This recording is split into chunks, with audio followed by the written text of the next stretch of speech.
Y 3 minutos, muchas gracias a Roger Celi Pérez, coordinador del Observatorio Legislativo de Fundación Ciudadanía y Desarrollo, para conversar justamente sobre la Asamblea Nacional Nueva Conformación. Señor Roger Celi Pérez, Washington Delgado lo saluda, muchas gracias por atendernos. Buenos días, bienvenido. Muy buenos días, ¿cómo están? Un saludo a su distinguida audiencia y muchas gracias por la invitación. Sí, estábamos analizando acá internamente, quiero compartir con usted un poquito las inquietudes. Primero, que en el tema legislativo anterior, que terminó con apenas 4% de aprobación. Sin embargo, por ejemplo, Movimiento La Revolución Ciudadana logra ahora una mayoría relativa en la Asamblea Nacional. Y si es que la muerte cruzada tuvo el objetivo de destrabar ese entrampamiento que había entre el Ejecutivo y el Legislativo, ¿cómo ve ahora la nueva conformación prácticamente con una mayoría relativa de quien hacía oposición al Ejecutivo, y a ver también qué pasa con los otros movimientos que se sumaron en los últimos tiempos de la anterior Asamblea a lo que es el juicio político? Lo escuchamos. Muchísimas gracias por la pregunta. Bueno, yo realmente no veo mayorías, más bien veo minorías. La primera minoría, por supuesto, es de la Revolución Ciudadana, que se hace con 50 curules, posiblemente sean más cuando ya se contabilicen y oficialicen los datos de la elección por los ecuatorianos residentes en el exterior. Ahí es importante señalar que hay un dato que nos permite analizar la gobernabilidad, porque creo que ese es el término que podríamos usar para este análisis. Y es que existen 3 grupos actualmente, ¿no? Para que la ciudadanía pues también pueda seguir el hilo de la conversación. El grupo de la Revolución Ciudadana, por supuesto, 50 legisladores, el grupo del candidato a la presidencia, Daniel Noboa, con 13 legisladores, y hay un grupo de 68 legisladores que todavía no han mostrado una postura afín hacia la Revolución Ciudadana o hacia Daniel Noboa. Quiero decir, por usar alguna analogía, en materia futbolística es como una pelota a dividir. Hay 68 curules que podrían ser generarse alianzas posiblemente con estos curules, y depende mucho de la habilidad política tanto de la Revolución Ciudadana cuanto de ADN. Yo noto que es una asamblea bastante distinta en el sentido ideológico en primer lugar, porque si te das cuenta, pues tienes ya no a la centro izquierda, que tuvo más de 90 curules en la anterior legislatura, y considerando que Pachacuti podría entrar en esta categorización, ahora tienes ya una organización política nueva, como lo es Construye, participando en la Asamblea Nacional, por supuesto, lo cual disminuye un poco esta centro izquierda y aumenta el pulso hacia la centro derecha. Entonces quizá tendremos una asamblea bastante pareja, centro izquierda, centro derecha. En el caso que gane Daniel Noboa, tendrá, diría yo, mayores oportunidades o posibilidades de gobernabilidad de lo que tuvo Guillermo Lasso, ¿no? Igual, si gana Luisa González, serán similares oportunidades, porque tampoco es que ya están dichas las alianzas en el caso de que se dieren a favor de la Revolución Ciudadana. Hay algo que es clave en estas elecciones. Hemos visto que posiblemente en la primera vuelta no hubo una confrontación ideológica, básicamente. Es más, no hubo tanto cuando se pone a Daniel Noboa como contendiente, en el sentido de decir que hubo un anticorreísmo o el correísmo en sí, sino que Daniel Noboa entra con una nueva propuesta, y sobre todo apoyado por los jóvenes, que en el padrón electoral prácticamente entre los centennials y millennials que ya votan podrían ingresar con una mayoría. ¿Cómo verlo esto desde el punto de vista de la Fundación Ciudadanía y Desarrollo? Bueno, el punto de vista ideológico, en primer lugar, es algo que siempre nos ha preocupado como fundación que promueve la institucionalidad y el Estado de Derecho. Desafortunadamente, las organizaciones políticas carecen de una ideología marcada. Vemos que profesan, sí, una ideología, por ejemplo, de centro izquierda o izquierda, y a la hora de votar, votan totalmente contrarios a los principios que han profesado. Entonces, ahora también se ve una opacidad ideológica, por poner un término. No podemos ver con claridad qué están representando, en materia ideológica los candidatos. Por ejemplo, no sé si ustedes han escuchado la entrevista que le hacen a Daniel Noboa recientemente, y él dice ser de centro izquierda. Incluso dice que su padre, Álvaro Noboa, cuando fue candidato, participó por la centro izquierda.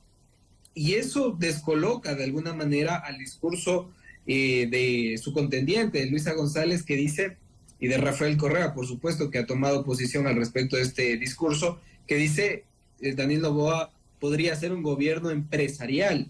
Nosotros, dice Correa, somos el gobierno de las minorías, del gobierno del pueblo, de la representación popular, un gobierno popular. Entonces, no puedes autodenominarte izquierda, derecha, centro, porque todavía no están visualizadas tus actuaciones en materia de política pública, de decisiones. Lo que sí se ha visualizado es la decisión legislativa, ¿no? Ahí también podríamos evaluar la ideología que han tenido o que han impulsado los ex legisladores, porque Daniel Noboa y Luisa González son ex legisladores en materia de votaciones controversiales, como por ejemplo, tomemos en cuenta la votación en la Asamblea Nacional cesada sobre el aborto por violación. No quiero profundizar el tema, pero solo es por poner un ejemplo. Luisa González vota en contra, ¿no? Cuando supuestamente la bancada está a favor de este tipo de progresión de derechos. Y Daniel Noboa envía a su suplente, quien también pues vota en contra de esta normativa. Entonces, ahí tenemos insumos para evaluar en materia ideológica cómo están posicionados pues los candidatos. Más allá de lo que ellos pueden decir, hay que ver cómo han sido sus actuaciones. Estamos con Roger Celi Pérez, coordinador del Observatorio Legislativo de Fundación Ciudadanía y Desarrollo. Saskia Bermeo. Roger, muy buenos días. Bueno, muchos durante estas últimas semanas, no especialmente analistas políticos, periodistas y ciudadanía en general, decían que estas elecciones del 2023, estas elecciones anticipadas para Daniel Noboa eran como parte de un proceso de preparación para que se postule en el 2025. Realmente fue una sorpresa ahora y este joven de apenas 35 años de edad es el candidato más joven a la presidencia de la República actualmente, ¿verdad?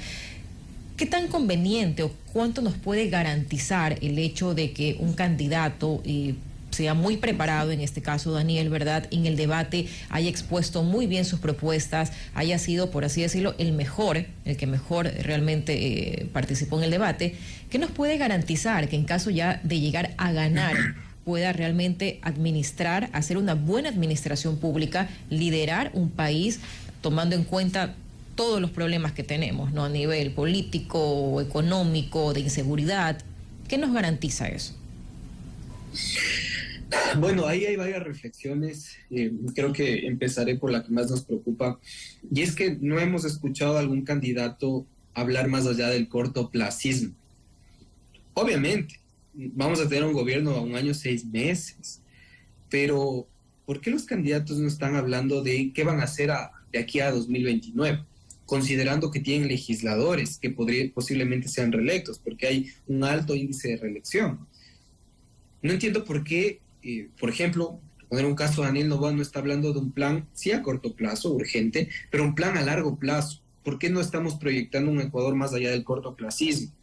Y en ese sentido, a mí me genera sospechas en lo personal al respecto de qué tan buen papel pueden hacer 1 año, 6 meses. Yo honestamente pienso que se podrán hacer cosas puntuales, pero no se podrá evidenciar en el día a día del ciudadano un cambio. Y el ciudadano, cuando no ve cambios en su vida, en su día a día, difícilmente vuelve a confiar en esos políticos. Entonces, ¿por qué el discurso no cambia hacia un mediano y largo plazo, hacia 2029? O sea, un gobierno de más de este año, 6 meses, un gobierno de 5 años. En segundo lugar, para responder a su pregunta, yo creo que Guillermo Lasso nos deja una reflexión importante, y es que para ser gobierno no puedes ser una isla, no puedes poner solo ministros que estén alineados ideológica y pragmáticamente a lo que tú piensas.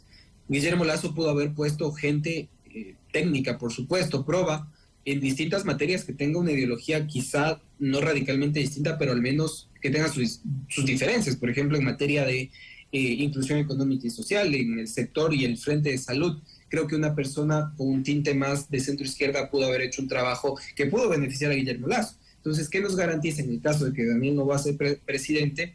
Pues que su equipo sea diverso, que haya diversidad en materia de género, en materia de ideología, que haya diversidad en materia incluso de técnica. Si nosotros vemos la composición del gabinete de Guillermo Lasso, pues es un gabinete de tinta empresarial, de la banca, sin querer estigmatizar estos sectores que son importantes para el país, pero no vemos diversidad en el gabinete de Guillermo Lasso. Incluso hay fotografías, ustedes pues las han visto también, un gabinete de hombres, ¿no? ¿Dónde está la representación de las mujeres y esa agenda de mujeres? Entonces creo que nos garantizaría un adecuado equilibrio y gobernabilidad que, en el caso de que Daniel Noboa llegue, incluso ideológicamente pueda hacer alianzas transparentes, por supuesto, con organizaciones políticas como el PSC, por ejemplo, Construye, Actuemos y demás. Ahora, vemos que él, parte de sus propuestas, resalta mucho el tema del empleo, ¿no? De ahí que muchos jóvenes votantes, por ejemplo, cuando se les consulta por quién sufragaron, por quién votaron, ellos dicen por Daniel Noboa, porque él dice que nos va a dar empleo, ¿no? Y estamos actualmente sin empleo. Pero por otro lado, si bien ha tocado el tema de la seguridad, quizás le ha faltado profundizar un poco más. De ahí podríamos decir que debería, por ejemplo, quizás analizar el tema de tomar en cuenta a Jan Topic, quien tenía mucho más claro el tema de seguridad para el país. ¿Esto le convendría a Daniel Noboa? Bueno, ahí hay igual dos puntos a tratar. El debate demostró que Daniel Noboa no solo maneja un monotema, como lo habían endilgado a Jan Topic, que es monotemático. Daniel Noboa manejó varios temas: ambiente, género, seguridad, educación incluso. Y en ese sentido, pues, creo que desde mi punto de vista está bastante abierto su discurso para recibir una propuesta técnica en materia de seguridad. Yo no me atrevería a decir que la persona, es decir, Jan Topic, sea considerado dentro del gabinete, porque es a donde se estaría apuntando, pero al menos sí lo más rescatable de su propuesta. Me refiero en este punto a que posiblemente los sectores más delicados para su gobierno hipotético, por supuesto, deberían estar con gente más cercana a su propuesta de gobierno. Habría que analizar si es que coincide, evidentemente, el plan de trabajo presentado ante el CNE por parte de Daniel Noboa en materia de seguridad, al menos en líneas generales con lo que ha propuesto Jan Topic. Ahí, para finalizar este punto, saludo mucho la actitud de los candidatos que han perdido en estas elecciones de aceptar la derrota y de ofrecer la ayuda en la medida de lo posible a un gobierno que necesita, por supuesto, apoyo ante momentos tan difíciles que vive el país. Entonces hay que ver cómo se van generando las alianzas. Creo que más allá de Jan Topic hay que pensar en una alianza con el Partido Social Cristiano. De ser el caso, por supuesto, no podría darse tan bien y no pasa nada, pero este momento creo que es crucial para sentarse a conversar y ver qué puntos son comunes como para hacer consensos, ¿no? Sí, Roger, un poquito nada más para recapitular esta conversación, ¿no? Que la ciudadanía que nos está escuchando sea consciente de que para aprobar leyes ordinarias se necesitan 70 votos, para aprobar, por ejemplo, reformas a la Constitución y luego para referéndum también se necesitan las 2/3 partes, 90, por ahí 91. Y ahí viene el tema de lo que estamos conversando, justo cuando Revolución Ciudadana tiene una orientación ideológica, una idea de cómo gobernar al país bastante diferente a la que podría tener el resto de los legisladores. Y viene el tema, lastimosamente, y lo voy a introducir en esta conversación, Roger. En la última etapa de la anterior asamblea se habló mucho de tomarse a lo que es la otra función del Estado, como es transparencia, y especialmente al Consejo de Participación Ciudadana, porque está de por medio la elección de contralor, de fiscal ya dentro de poco, etcétera.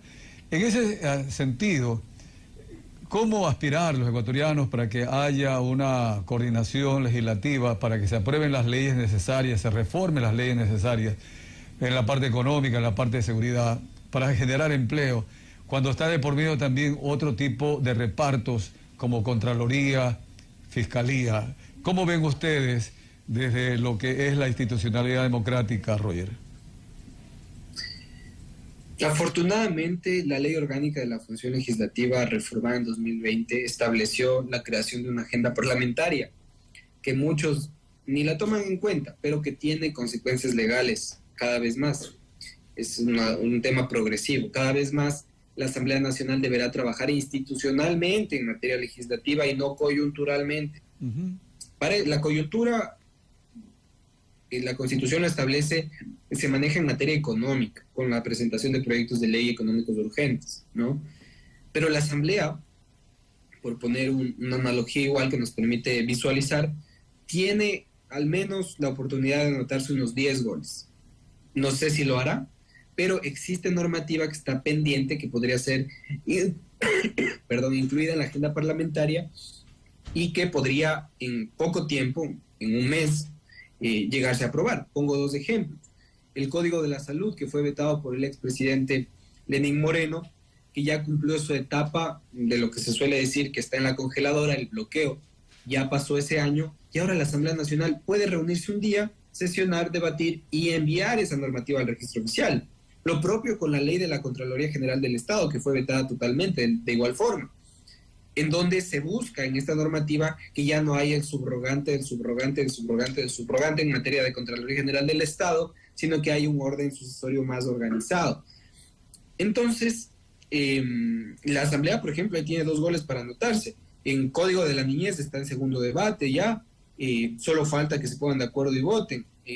Están los temas de acuerdos comerciales, está la ley de minería, por ejemplo, la ley de aguas. Es decir, tiene muchas oportunidades esta legislatura de quedar bien con los ecuatorianos, de aportar.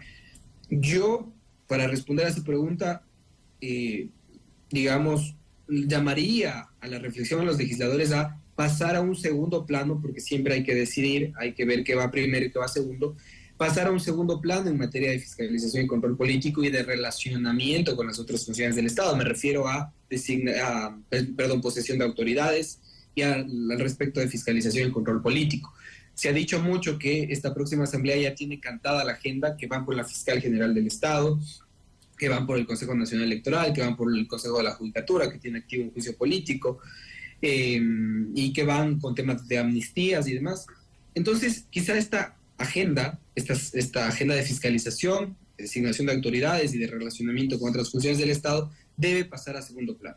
Si es que quieren quedar bien con los ecuatorianos, hay que enfocarse en la agenda legislativa pendiente y en tramitar leyes oportunamente para que los ecuatorianos sientan que ya está existiendo un cambio. De lo contrario, yo preveo, de lo que se ha visto en los últimos periodos, que siga siendo la asamblea del conflicto, la asamblea, como usted bien ha señalado, por poner un término, ¿no?, hipotético, del reparto, y creo que por ahí no va la situación. Tienen una responsabilidad histórica de levantar la confianza y credibilidad de la legislatura, que no superó el 10%, incluso llegó al 4%, y pues en ese sentido es importante que la asamblea vuelva a ser lo que debería ser un parlamento, que es el primer poder del Estado. Así es, Roger. Justamente esta pregunta era para concluir esta interesante conversación, porque si buscábamos que hubiera una asamblea mucho más amplia para que piense en los intereses de todos los ecuatorianos y no intereses partidistas o de los líderes o caudillos de los partidos y de sus propios intereses. Ahora más que nunca, mira, Revolución Ciudadana tiene 54 curules, si todo esto se va ratificando.